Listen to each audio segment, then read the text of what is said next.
জাতীয় রাজনীতিতে বিজেপির কোনো বিকল্প সত্যিই কি নেই? 2024-এর লোকসভা কি হয়েছিল? বিরোধী কিছুটা অক্সিজেন পেয়েছিল, কিন্তু বর্তমান রাজনৈতিক পরিস্থিতিটা একবার ভাবুন। বিরোধী জোটের অন্দরের ছবিটা ভাবুন, বেশ নড়বড়ে তো। সর্বভারতীয় স্তরে বিজেপির অশ্বমেধের ঘোড়া থামানোর একটা মরিয়া চেষ্টা আছে, ঠিক, কিন্তু নিজেদের কোন্দল সেটা হচ্ছে যথেষ্ট চড়া। তামিলনাড়ুতে ডিএমকের হারে হিসেব বদলে গিয়েছে, পশ্চিমবঙ্গে তৃণমূলের হার নতুন সমীকরণের জন্ম দিয়েছে, আর তার মধ্যে আপের সঙ্গে কংগ্রেসের কতটা দূরত্ব বেড়েছে। বিরোধী শিবিরের পজিশন কিন্তু বেশ গোলমেলে।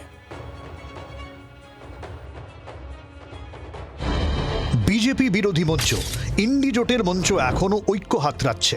তত্ত্বগত বিকল্প খোঁজার লড়াই চলছে, কিন্তু বাস্তব ছবিটা তো উল্টো। লোকসভায় গত ভোটে এনডিএর আসন কমলেও বিজেপি এককভাবে 240 আসন নিয়ে দেশের সবচেয়ে শক্তিশালী দল।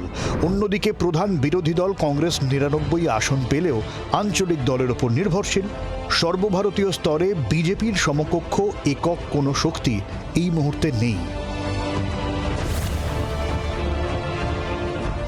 বাংলায় তৃণমূল পেয়েছিল গতবার 29 আসন, সেখান থেকে 28, সেখান থেকে এখন ঠেকেছে 8-এ।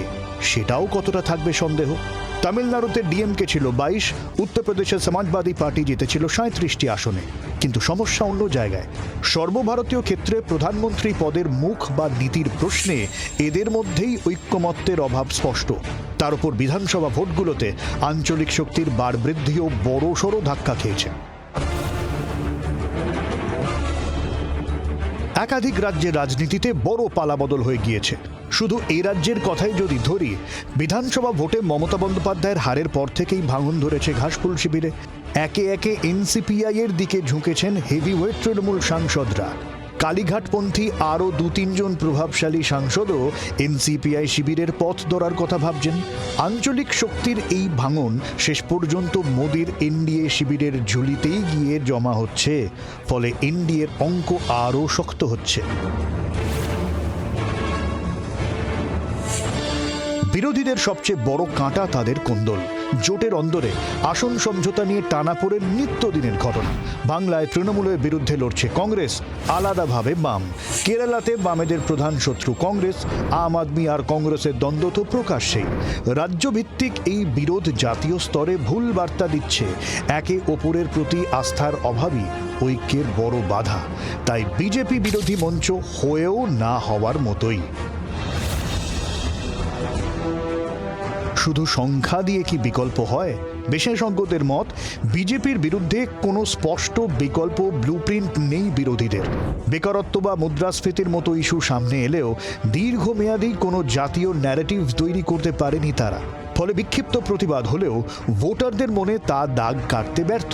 সে কারণেই ককরোচ জনতা পার্টির মতো জেনজি প্রোটেস্টে ভিড়ে যাওয়ার চেষ্টা বড়দের, কিন্তু তাতেও লাভের লাভ আদৌ হবে? রাজনীতিতে শূন্যতা টেকে না, কিন্তু শক্তিশালী বিরোধীর এই শূন্যতা কবে কাটবে তা এখনো অপরিষ্কার। তবে বর্তমান ডেটা পরিষ্কার, যতদিন না বিরোধী দলগুলো নিজেদের স্বার্থ ছাড়ছে আর গ্রহণযোগ্য কেন্দ্রীয় নেতৃত্ব সামনে না আনছে, ততদিন জাতীয় রাজনীতিতে বিজেপির বিকল্প তৈরি হওয়া অসম্ভব, এমনই মত বিশেষজ্ঞদের। ব্যুরো রিপোর্ট, জি24 ঘন্টা। বাংলার আওয়াজ, বাঙালির আবেগ, জি24 ঘন্টা।